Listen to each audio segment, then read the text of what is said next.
I'm joined by RegisKillbin, fellow Marvel Snap slash NBA fanatic. We're going to sit down and we're going to figure out who the LeBron James of Marvel Snap really is as we do these NBA player Marvel Snap card comparisons. Now, the game is simple. It's just a very straightforward who is which Marvel Snap card. What we're going to do is each person is going to bring a different player for the Marvel Snap card. If we had the same player in mind, the first person who goes gets to use that player. The second person who goes has to pick somebody else.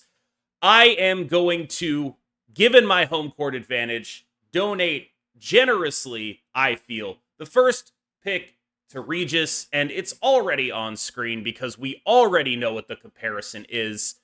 Thanos, is that the LeBron James of Marvel Snap? Yeah, I think so. I'm glad you gave me this one because I didn't have a backup plan for LeBron. Like it's got to be Thanos because well, like number one, right? I'm gonna say LeBron GOAT already. Like Sure. I think LeBron's my GOAT. I'm willing to say that. I'm gonna stake that claim right now. Just from like a average quality and longevity standpoint, like you just can't compete. And right now in this particular Marvel Snap meta, it feels like from a average quality and longevity standpoint, LeBron and Thanos are living in the same world because we've been in a Thanos world for like forever. I don't know if is Thanos as common at high ranks where you play, but like where I'm at, Thanos is everywhere all the time. And I think for at least like my viewers and stuff, it just feels like Oh, yeah. Thanos is every other game for sure. And like if you've been an NBA fan for the last 22 years now or whatever, right? It's that same feeling with LeBron. He's just been at the top forever, just made all NBA again as a 40-year-old dude. Like that's crazy. I can barely walk as a 38-year-old man. And that's nuts. But anyway, I was thinking too, like even the Stones, like LeBron has kind of been like collecting championships across different teams, sort of like Infinity Stones. He needs like a couple more championships with two different teams to complete the set. But I don't know if that's going to be possible. I think we might be seeing the end of LeBron's rings. So yeah, I think LeBron's the perfect pick. I don't know what you're going to choose as an alternative. I had two notes on this one. Okay. Note number one, the Infinity Stones things works well with LeBron because he also collects super teams. Like his Infinity Stones or like his what is it? His Dark Order or his Black Order or whatever it is that they're Ebony called. Maw, Like yeah. yeah, like Kevin Love is his Ebony Maw or whatever, right? Luca gets to be, I guess, Thane, who is Thanos' son, which I actually know that. I'm pretty impressed with myself too. So I think that's a good pick. I think it was like a pretty chalk pick. I'm gonna make an argument for a different player. Wow. So I'm gonna make the argument that Thanos is Shea Gilgeous-Alexander, and Hmm. I'm gonna make this argument based on a couple of factors. First of all, when you look at Thanos, you see a massive 6'12", and you're like, that must be what the card is about. That must be the thing that this card does. It's this big, awesome guy. Wrong. He's actually killing you with ones, in much the same way that Shea Gilgeous-Alexander kills you from the charity stripe. Thanos is the least ethical hooper in Marvel Snap.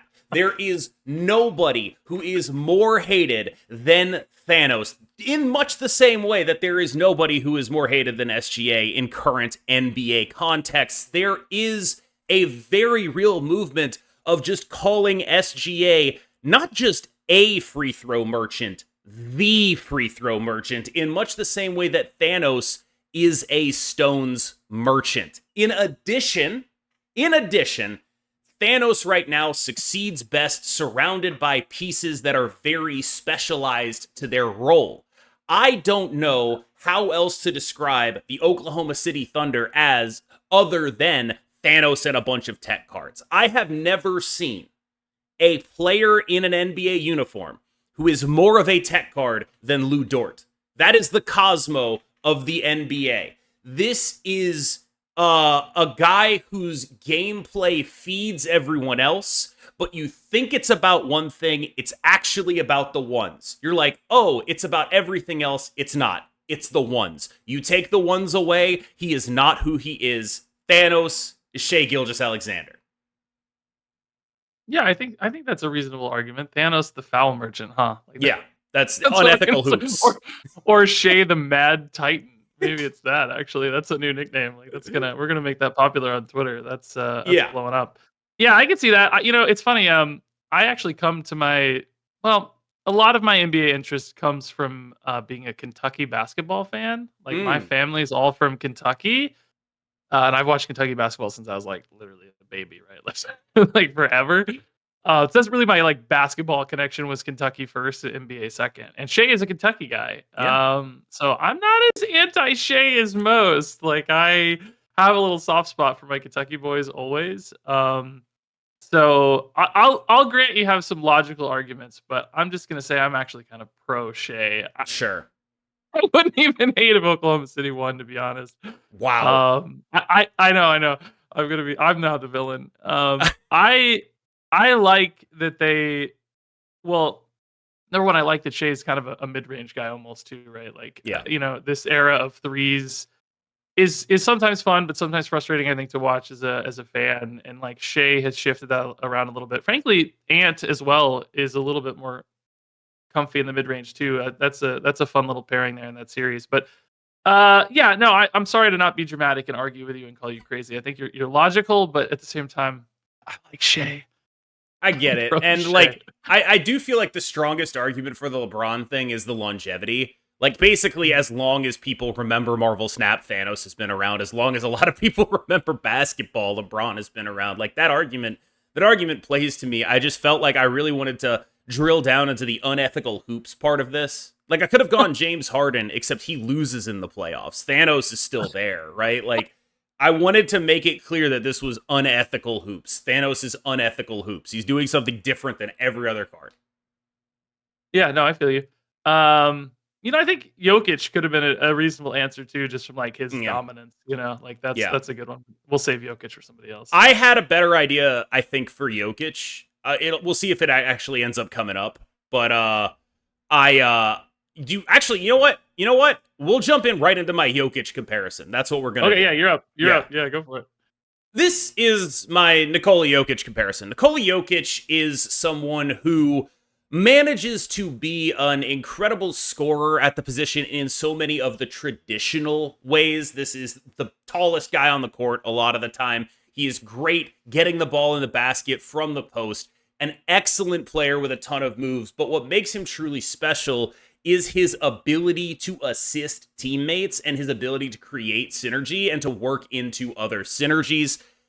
In much the same way as Sam Wilson at baseline, this is a 2'6", 2'7", depending on value. Like, it's just one of the biggest and strongest and best two drops just on numbers. But what makes Sam Wilson special is the synergies with Mockingbird, with ongoing cards, all of that stuff. The fact that the moving the shield around, much like moving the ball around, helps you care more about things like Captain Carter locations, about Prodigy. All of these things that don't really matter end up mattering a ton when you have Sam Wilson, in much the same way that Nikola Jokic makes the small things matter, synergy and fit and all of that stuff.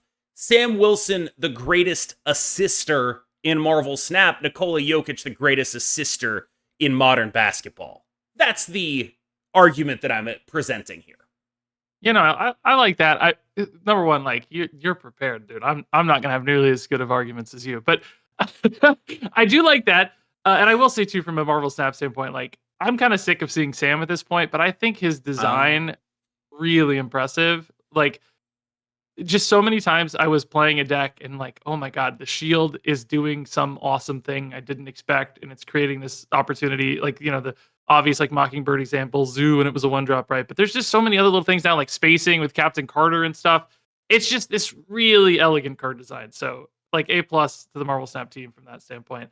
Stick a C in it though at the same time. That said, something to me feels wrong about making a 2-drop a big guy. See, like I think I'm gonna be trying to stick people for like ones and twos are maybe guards, right? Like threes and fours, the forwards. Yeah. 5s and 6s are going to be power forward center. I'm trying to kind of stick to the curve a little bit, I think. So like I'm imagining a giant Jokic here in like a 2-drop body. That just feels wrong to me. Sure. I'm gonna I'm gonna kind of steal your logic, Okay.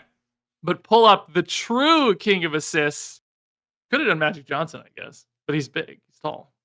You really are stuck on the like. We're in the era of positionless basketball. Okay. Like, no, like, I'm a '90s guy. So I mean, look, John Stockton. I think he's all-time assist leader, right? Like, I don't think LeBron's catching him. I think he's all-time assist leader. That's that. I'm stealing your argument, but just sure. finding a better fit. You know, we got Okay. a guard. He's short, like a 2-drop. You know, maybe I could do Magic Johnson, another classic passer, unbelievable vision like Jokic. Frankly, Larry Bird was a good passer too in his era. But they're tall. They're tall. I'm stuck on the height.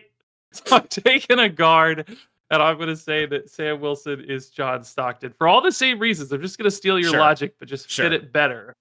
Sure. Because the shield, the ball and the shield are both like an extension of their mind a little bit, right? Like this, watching the shield move, watching the ball move. It's beautiful. It's elegant. It's well designed. I think you captured that spirit of it really, really well. So I'm with you. Also, you said I was prepared for this. My preparation is not so much preparation as the reason I wanted to do this video is because this argument comes up in my Discord a lot. Like, I have had multiple arguments in my Discord about who the LeBron of Snap is, who the Jokic of Snap is. Like, this exact conversation, the reason I sound prepared for it is because I've argued the points I'm arguing against other people for no money whatsoever. Totally unprompted. Just let's just actually, like, I feel like it's something intrinsic to the American experience to be like, let's remember some guys. And that's kind of what this video is. Yeah, so you're just up at 3 a.m. making these same arguments on your phone. Yes. I see. I have not thought about any of these a single time in my life, so we live very different lives. I am compelled by the nature of being someone who's sort of perpetually on, like, Twitter to be like, who is the LeBron of X? I feel like that's just like a natural thought process to me that just occurs. And, you know, God only knows what people will do with this video. I'm making this for me. What do we think they're gonna do with it? What happened on your channel? I guess I mostly meant watch or not watch, but I suppose there's another direction to go there as well. This only goes on YouTube, right? Yeah, no other websites yet. At least if you see it on other websites, I didn't put it there. Oh, okay, sure. I want some kickbacks. So yeah. All right, this is literally one I was thinking about because I thought it was funny. Titania, which you say Titania. I heard you on the. Sorry, I'm wrong. I don't know. You call her Titania? I don't know how to pronounce anything. This is well established. I have not figured out how to pronounce Esme Cuckoo. I think it's either...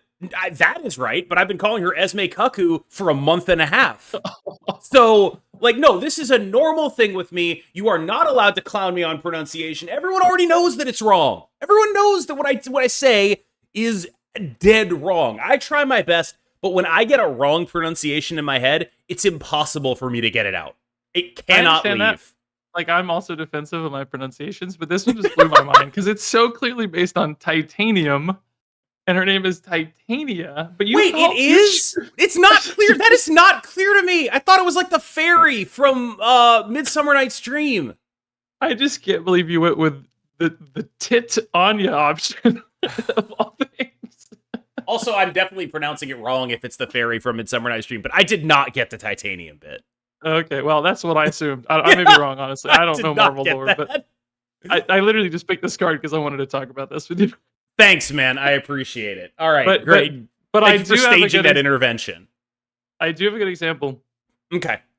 Yeah, so with Russ, you know, sometimes Russ is a star, dude. Sometimes, even nowadays, sometimes Russ is a legend, right? He had some great moments for the Nuggets. Take the best team in the league to 7 games, sometimes on the back of Russ. And Titania's like that. Titania as a 1-5, right? Like unbelievable stat output for a Sure. 1-drop.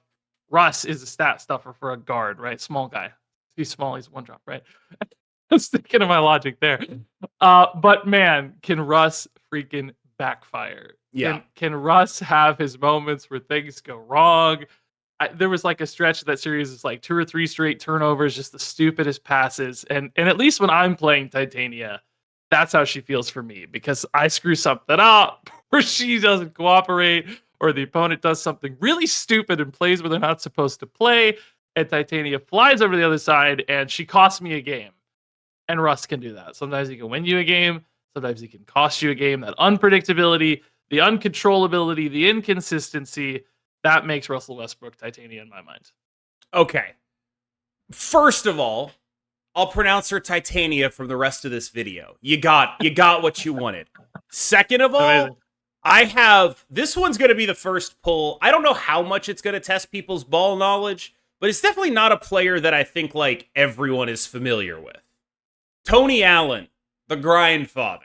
Now, the reason I'm going to make this comparison is because Titania is so incredibly specialized and so only one kind of thing.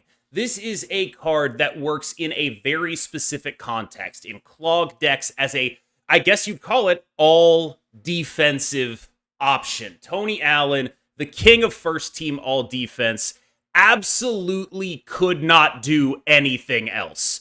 Could not shoot the ball, could barely dribble the ball, but because of his incredible defensive prowess, he once had a game with 8 steals. Titania, absolutely a game theft card. This will steal lanes in much the same way as a Tony Allen would do, and despite looking like it shouldn't work in any sense of the modern NBA, the grit and grind Grizzlies managed to succeed into the era of the Steph Curry Warriors. And I think that is sort of, they were the clog of the NBA at the time, a very defense-focused team. Tony Allen may not have been the star, but the deck doesn't necessarily work without Titania in much the same way as I don't think that ethos works without Tony Allen. Here, you got me with the steals. I was like, oh, that's clever. Like stealing games, getting steals. I was like, yeah, I would say like Titania is kind of the a lot of the times the points in a clog deck, right? Like she's what's scoring you the points. But she does obviously have defensive utility, locking up a lane. So I get it. I see it. I think there's a hook there. It's a stretch, but it's a good name drop anyway. Like that's good. Yeah, I mean, this video is really an excuse to remember some guys. So like, hey, remember Tony Allen? Remember some. I would almost say like if you're going the defense angle, like Red Guardian or something. I was gonna do like Gary Payton Red Guardian. Maybe we will. But that's probably better because Gary Payton was versatile, right? Like Scottie Pippen Red Guardian, Gary Payton Red Guardian. Those make sense to me, right? Like I feel like Red Guardian's a two-way player. Red Guardian is not one way. Red Guardian is like he gets to be a 3/5 and also this amazing lockdown defender. Yeah, it is true. Titania really doesn't see play in anything else. I guess there's been some like Moon Girl dump stuff that she's been okay in the past, but I don't know that I even made it to like real levels of play or just like people have played it. Yeah, like the Black Swan type stuff. You just have to throw priority before she's actually like a useful card. I just feel like there's so many hoops you got to jump kind through. of on defense, arguably, right? Like I guess not having priority is like being on defense. So it can be. One of the things about this video that I thought about is that like it's kind of easy to make whatever argument you want work. Like if you want to say like Uatu is Chris Paul because of the vision, and you want to just like go in on the vision thing, that plays. But if you want to say like Uatu is Derek White because he's got a big ass forehead, that also plays. And so it's like it's not really like a kind of thing you could be objective about. Like there's a million different arguments you can make for all these guys. Yeah, my wife mentions his forehead all the time, so she would definitely. Yeah, I mean, it's just like I had this struggle when I thought about like, can I put Daredevil on here, right? So, because on one level you'd be like Daredevil, okay, vision. I want like a small point guard. But on the other level, he's literally blind. So what if you went with someone who never passed, like a Jamal Crawford, right? Like I wasn't. There's a lot of directions to go here. I believe it's my nomination, right? Yeah, I did Titania. Yeah, you're good. I thought of Jamal Crawford in a while, by the way. So there you go. Yeah, remember some guys. Yeah. My Arishem is Rudy Gobert. And the reason I'm going to say this is because, frankly, Arishem is good, but not that good. Arishem is... Obviously, there's the 7 thing going on here. I am doing a little bit of hack stuff here, being like, it's 7, it's a tall guy. The whole premise of Arishem, though, is that, like, you're strapping all these weaknesses onto your deck in exchange for just a fundamental size advantage. That screams Rudy Gobert to me. He is someone who cannot shoot a basketball. If you take away his dunks, he has like the worst true shooting percentage of all time. He cannot do so many fundamental things on a basketball court. However, he is like 7'4" or whatever. He has a standing reach that is like 4 or 5 inches short of the rim. He is an elite rim protector almost purely by virtue of natural gifts. He just is bigger than you. And despite the fact that you strap all these weaknesses onto him, he is still managing to perform to a reasonably high level. So my argument for Arishem Rudy Gobert is fundamentally bigger than you with weaknesses attached. Okay. Yeah, I hear that. I mean, but when I think of Rudy Gobert, I think of defense. Like I think, Sure. I'm blocking shots. And when I think of Yeah. Arishem, I'm not thinking of that, So I'm gonna go a different route. I'm gonna say Arishem is Jokic. You already used Jokic, but I think Jokic he expands the game in a way, right? Like when Jokic is on the floor, you're seeing more and more is happening. Things are opening up. His presence and his vision and his passing basically just elevates everything to that next level.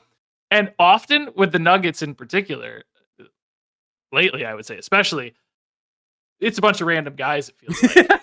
Yeah, if you got occasionally you draw good Jamal Murray and you're really happy. Oh, I drew my actual good card. I got Jamal Murray today. Yeah. He's good. Yeah. And the other side, Jamal Murray is like just utter garbage. Jamal Murray is like the thing who does nothing. He's 4'6". He's garbage. Maybe that's not that bad, but sometimes you get Galacta, sometimes you get the thing. You never know what you're gonna get. But with Jokic there, it's kind of okay because you can play a thing on turn 3 and you're not that mad.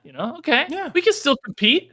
I got a 3-6. It's not a 4-6. It's a 3-6 really, because I'm Jokic and I'm just making everybody that little bit better by existing and being present, right? So I think that is the Jokic Nuggets is like an Arishem deck exactly right now. It's like and like guys are a little hurt sometimes through the series, like hobbled together team. So you're like making the most of all these disparate hobbled little pieces and still finding ways to compete with the very best decks in the world, which Oklahoma City Thunder, right?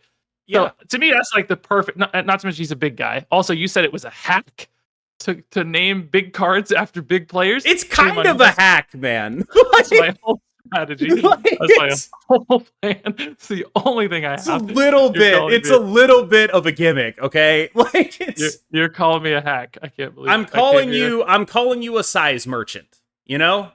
That's you flew me out for this. And I'm getting called a hack. Yeah. So yeah, no, I think Jokic is a pretty good example there. By the way, he's just fun to watch, and I actually really like playing Arishem. Like for a while there, it was too common and too good, and I think a lot of people got sick of it. But ultimately, for me, it is still really fun to try to make Arishem decks work, and finding new lines and finding all that's really fun. So I love watching Jokic play basketball. I think it's like beautifully elegant in a way for a giant, funny, fat guy. It's maybe that's me. I'm the Jokic. Did you consider Wemby at all? Because I feel like that's where I was going before Rudy, where it's just like that is again doing like the big guy. He's 7 feet tall. He does things no one's ever seen before, much like Arishem has done. Yeah, like it's like it felt like it could have been there. I felt like with Rudy, you'd want to use him for like Eliath or whatever, but that felt too good. Like Like as a Yeah, it's a good defensive example. eraser, it's like I think I could stick to that archetype, but I have to use like a historical defensive eraser for Eliath, where Rudy is just like goofy and bad enough that I don't think I can make that comp. True. Yeah, I hear So you. yeah. From here, what we're gonna do is start with an NBA player and then go from Marvel Snap cards. This was prompted by Regis's strong desire to make the following comparison. Yeah. So, this one's obvious, right? I feel like this is some real this is some real hack stuff. Okay. Yeah, Like yeah. Luca is the blob. Ha ha ha. He's a little overweight according to certain individuals in the NBA world lately. Little rotund, Yep. little chubby, maybe a little soft. Yep. Famously, Nico Harrison of the Mavericks trading Luca because of his conditioning issues, despite 6 months earlier leading his team to the finals, averaging 34, 10 and 10, or some insane numbers, right? I don't know. But Sure. I'm not gonna stop there. I'm not just gonna make the easy Luca fat joke. I'm gonna say, even though this isn't all that appropriate, like he has had a little bit of a ball hog claim, despite averaging ridiculous assist totals. He still does sometimes get a little ball dominant, and it's funny because the blob literally steals points from his teammates. Like the blob is eating up other cards and stealing all those points for himself. So you could argue sometimes Luka taking some bad shots, getting a little ball dominant, is like stealing points from his teammates. So that's my claim. Sure. I've got a two-angled approach there, not just the easy one. I really appreciate that for every other one of these, you've been like, no, guards, small. But with Luca, it's like, no, I'm making the fat joke. It's happening. I'm breaking all my rules. I had the same zero. instinct. Yeah, sure. He grows larger, much like Luca. Yeah. I have the same instinct where it's like the joke is just too obvious after a guy like this gets traded for basically for being fat. Like he gets traded for being like 20 pounds overweight effectively. And this is especially poignant like when you look at everything that's happening to the Lakers offseason. They get bounced to the first round. Rudy Gobert of all people drops a 20-point double-double on them, 20 and 20. And Luka gets bounced in the first round and immediately is like getting photographed in Europe. And it's like, wow, look at all the weight Luka's lost. And we all know what's going to happen when the season starts again. It's going to be like, oh no, he looks exactly the same. But I do think that does speak a little bit to Blob to me. I'm with you. Like, I actually think you took it further than I would have. The stealing points from teammates, I think, takes this from the, haha, to legitimately, I think this is actually good. My pick for Luka is high Evo. And my argument here is that do you guys seriously think that team that we saw in the finals last year was dudes that were actually good? Do you guys seriously think that like Derek Lively was all that because he was performing in the finals with Luka on his team? Are we being real about this? Luka is a floor raiser of the highest capacity. There is almost nobody else in the league you could put on a team with literally whoever and guarantee that he's going to make them better in meaningful ways. Luka will trick you into thinking a genuinely mediocre player is like a fringe all-star basically every team he's on. And I think High Evo is a great fit for that because of the way that High Evolutionary unlocks the abilities of his teammates. Yes, it is unfortunately all about High Evolutionary still, right? Like it doesn't work without him. It is all dependent on him as a linchpin. And frankly, we're not exactly sure how high the ceiling is on this style of play. It might be a little bit lower than people think, but it still competes. Yeah. So, like, are the Lakers like? I see High Evo getting run with just Abomination now in these like Ajax decks. That's LeBron. Yes, LeBron is the Abomination. He's the only other card. You said Luka can like make any group of nobodies win except the Lakers. I mean, there's limits to high evo too, right? Like high evo can make it competitive, but it's not like high evo's blowing the doors off right now. You're still playing a Cyclops, you know. You've still got Austin Reeves on defense. It's not the easiest thing in the world.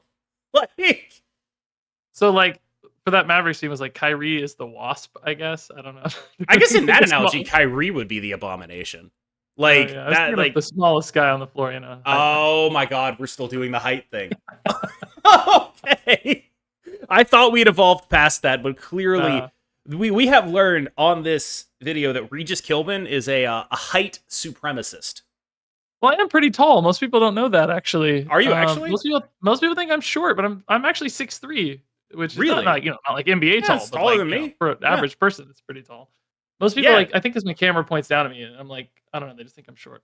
I ballparked you. I mean, I ballpark everyone that I don't know their heights as exactly the height I am.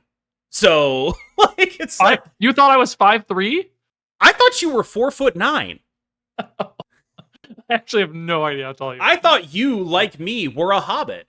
It's I actually do think it's not like the angle. I think it's just the beard and the hair.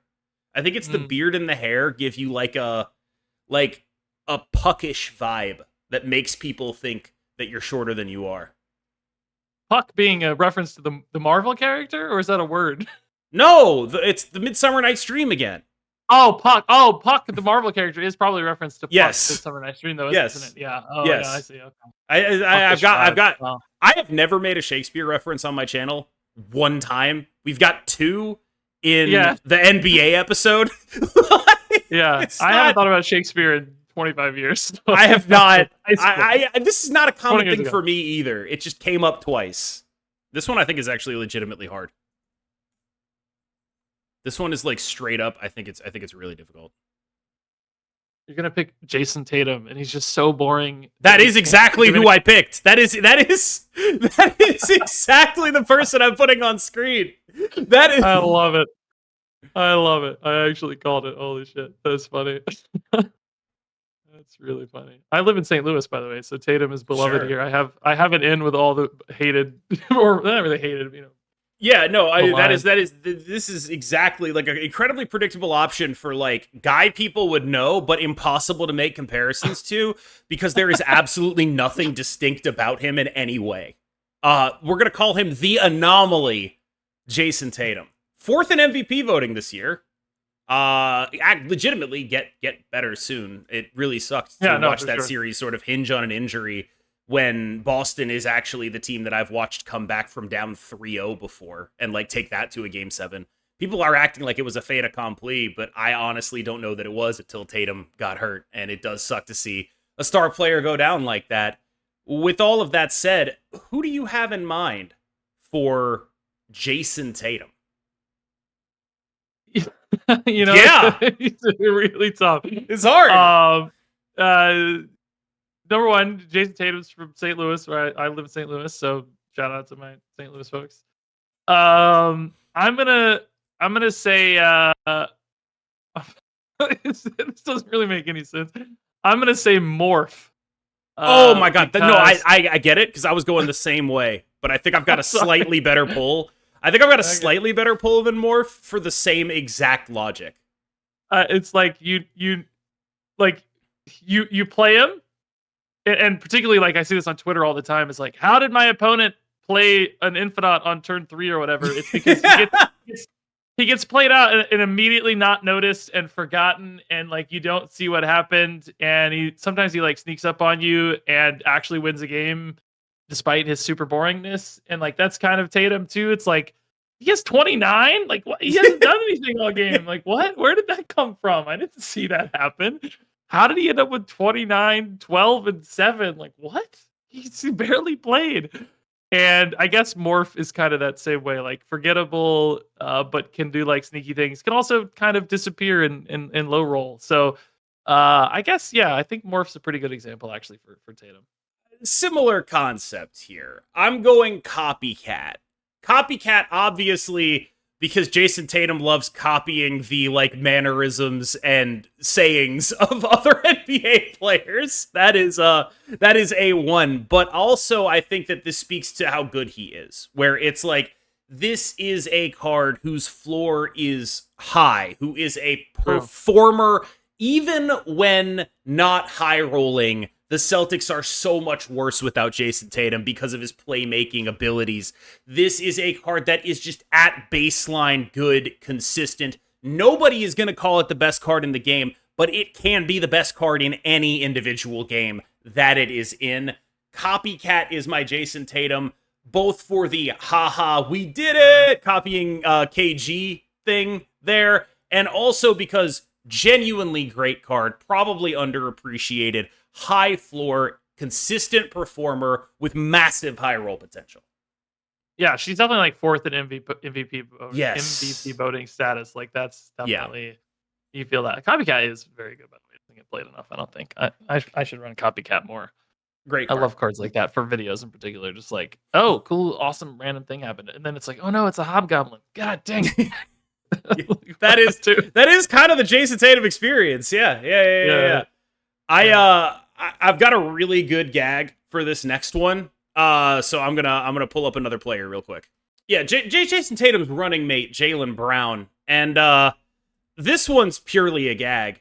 Jaylen Brown can't dribble with his left hand, and Claw can't go to the left either.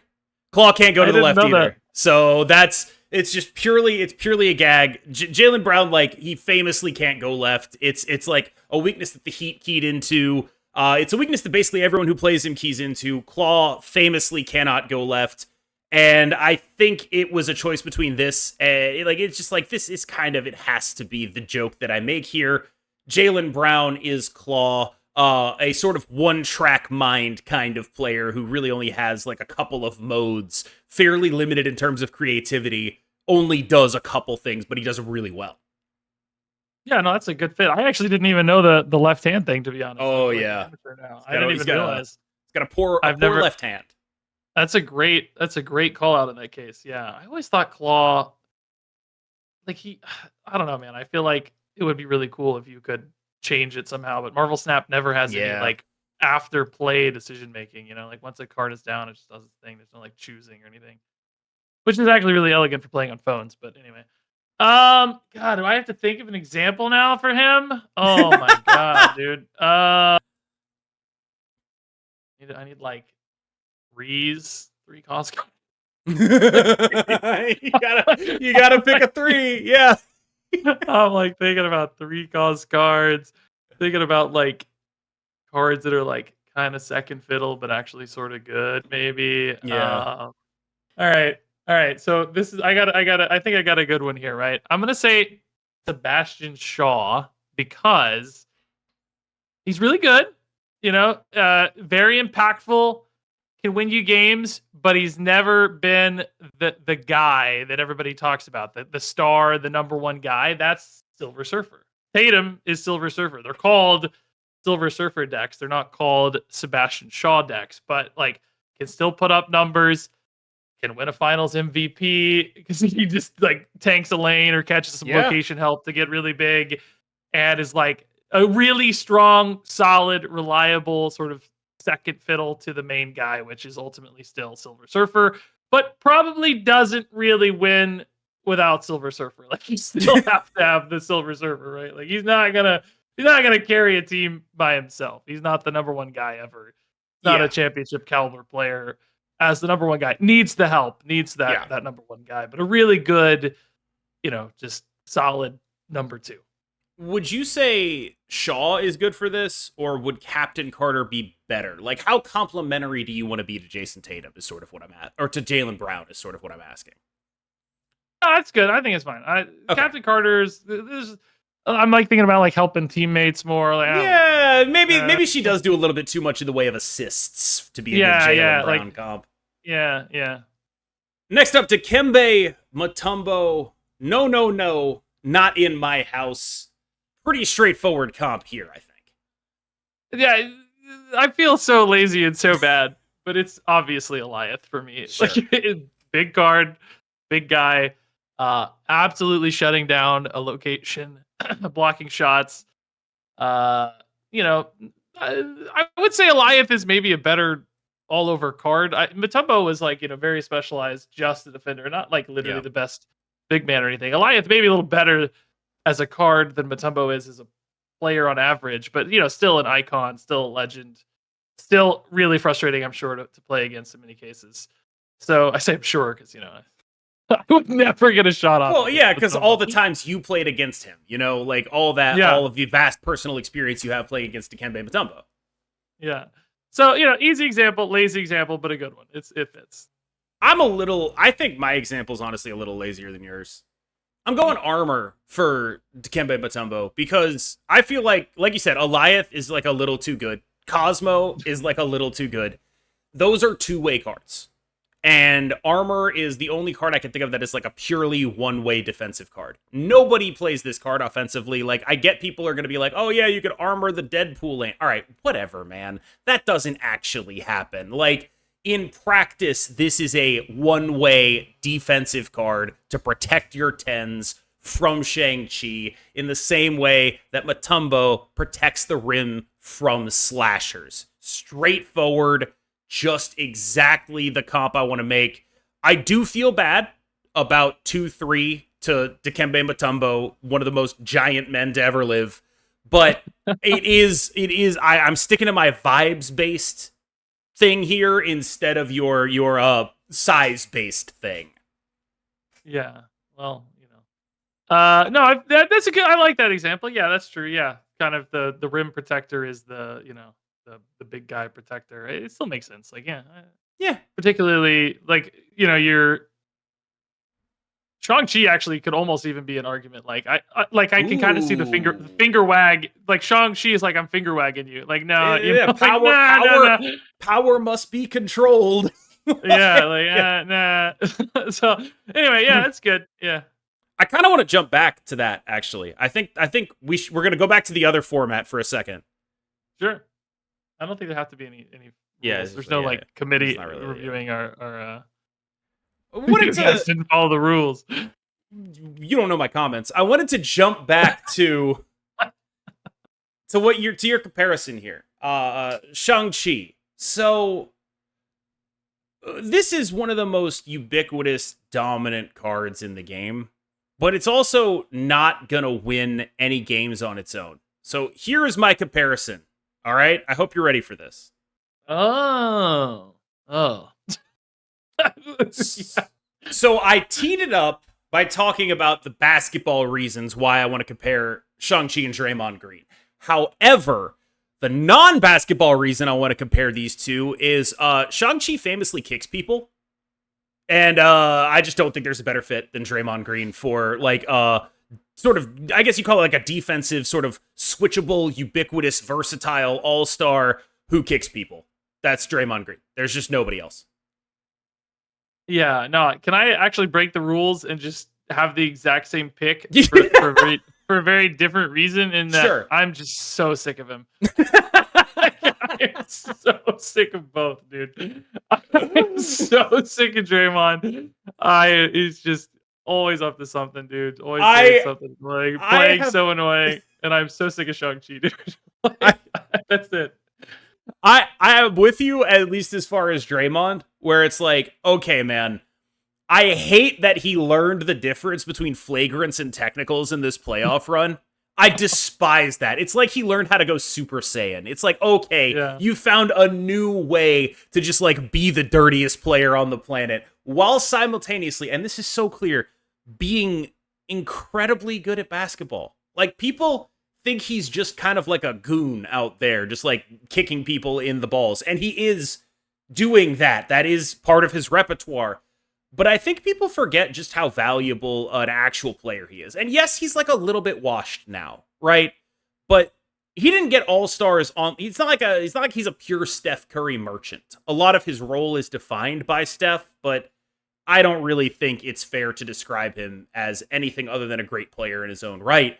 I just hate him. I just hate him a lot. I mean, you don't hate Shang-Chi though? Like you're cool No, with I'm cool with Shang-Chi. Like I don't think he should be like changed or anything. I'm not like I'm yeah. not calling for nerfs or anything. I just get sick of seeing him every time. I don't want to do something fun. I just feel like he's a necessary evil. Whereas Yeah, Draymond, I feel like he's an unnecessary evil. like he could still be Yeah. the player he is without being evil, Yeah. right? Yeah. Like you he you could still be yes. Like it feels like he does that stuff all for fun. Like Right. it's like I think Shang-Chi he does what he must. I think Draymond punches people, kicks people, stomps on people because he enjoys doing those things. Yeah, I feel that. Yeah, I actually was kind of a Draymond-esque player when I played. I was sort of that undersized, Yeah. defensive, rebound, set unbelievable screens, solid passer. I was not a scorer. I was very much a Draymond kind of guy playing basketball. So I always vibed with his play style a lot. It's not his style of play. Well, I've heard like your favorite team ever is the KD Warriors. Oh, yeah. No, they made me stop watching basketball. Yeah. We're so far into the video now that we could just yap. This is the KD Warriors legitimately made me stop watching basketball. Fun Cam Best lore. I had a basketball podcast that maybe tens of people listened to over the 2 years that I did it. And what really brought it to an end was that era just driving my interest in the game away. Like it felt so pointless to talk about any of the things happening in the game as if they mattered, as if the KD Warriors weren't just going to easily romp to a title. And when it turns out when a lot of that stuff matters, it's hard to be a fan of when that stuff doesn't matter, it's hard to be a fan of the league. And if I can't care about the day-to-day and like the things people are actually doing is something that actually impacts their chances to win, it was a lot harder to care. And so I just sort of fell off of the NBA for a while because of that. Yeah, I understand. You must really be thriving these days then. I feel like we have more parity than ever. Like 7 different champions in 7 years or something is insane. Like that's crazy. I don't remember it ever being like that since I've been following since like the mid 90s, It's always like basically 2 teams going on little runs and stretches always, different eras. I still make daily like sort of ritual sacrifices like sheep and goats of that nature to Kawhi Leonard and the 2019 Raptors for what they did. Yeah, I still do that, and I think that's what's giving Pascal Siakam his power right now. Personally, my daily rituals that I am performing in his name. Looking back on that team, they were like super stacked. Like they were a crazy team, really. They were a very good team, and they still needed multiple injuries to break their way to actually beat the KT Warriors. It's I hate that team. I hate them so much. Like I still residually hate the Warriors for that. Like stop it. Like just go away. I do appreciate that KD has taken on a sort of second life of like primarily being a Twitter poster now because he's not, doing things otherwise. Like he's just like shooting mid-range jumpers and posting on Twitter. And I love that for him. As long as he wins 48 games for the rest of his career, I'm into it. Sad for my boy Booker, though. He's a Kentucky guy. Yeah. Sad, but, I mean, like, as a Kentucky guy, I mean, like, you got to feel like you guys kind of mishandled Devin Booker when he was at school, right? Like, bro, this haunts my dad and I. We talk about it every time we see each other. Like, we literally like, oh, you see Booker had a good game the other night, and it's like, oh man, sure wish we'd played him some in the Final Four. It would have been great. Like, he rode the bench in the Final Four, bro. Like, come on, how do you have a guy scoring 72 points or whatever in the NBA not playing in the Final Four? It haunts us daily, dude. Calipari, I could talk about this for years. Like, don't get me started on an unbelievable rant. We played the Harrison twins instead of Devin Booker, which they were good. Like, don't get me wrong. I think they both did little stints in the NBA. The one played for a while. Yeah, no, I think they were first round picks. I think they were first round picks, maybe second round picks. I think the one was, and the other one was second round, maybe. But I don't remember exactly. But it's like, still is freaking Devin. But it's not like we hadn't seen it yet. Like when he played, he was insane in college. He was still like so smooth. It's just Cal had these like, like, oh, I promised you'd start, so you're gonna be the guy, even though I mean, I remember the Harrison twins. I remember them being hyped. They had a good run the year before, and then the Kentucky team was like the insane best team ever, like just completely stacked. Towns, Harrison twins, Booker, Willie Cauley-Stein. Do you remember him? I remember being really excited for Willie Cauley-Stein being like sort of a new era of like switchable big man.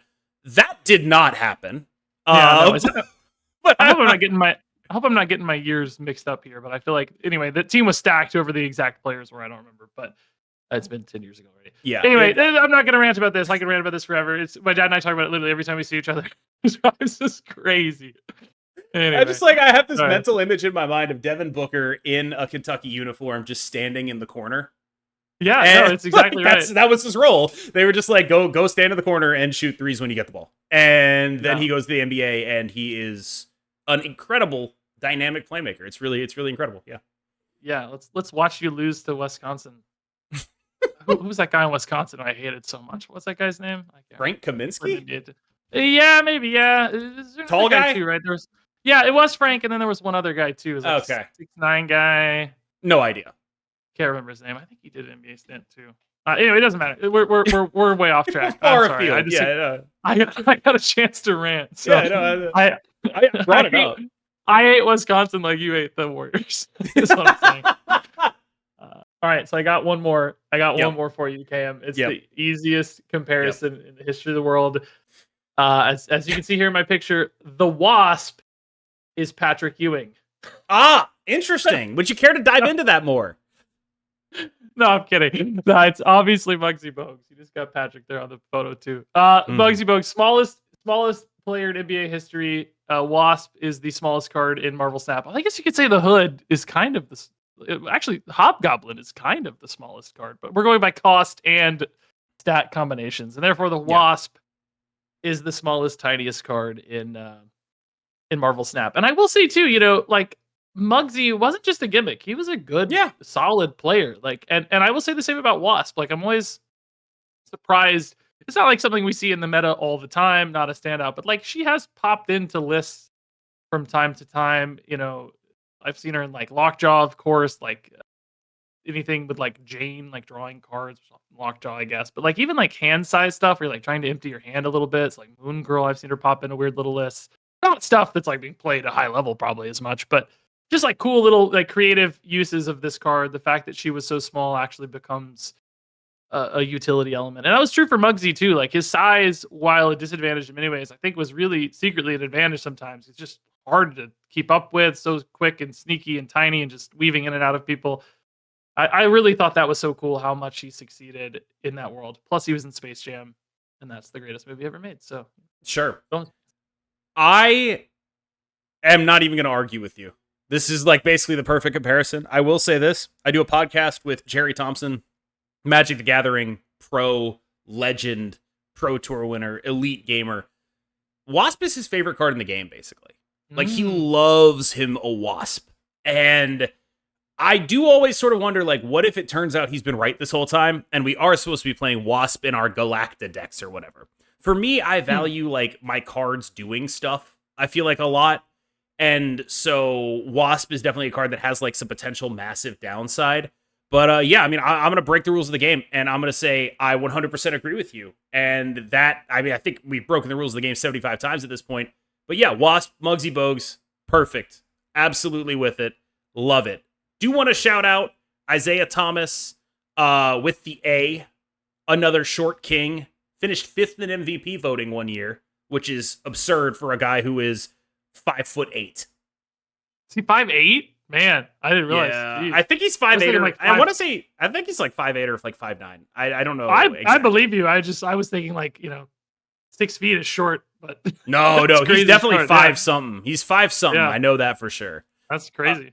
But yeah, like that's another good example. I think IT would be like Wasp as Jerry conceives of the card.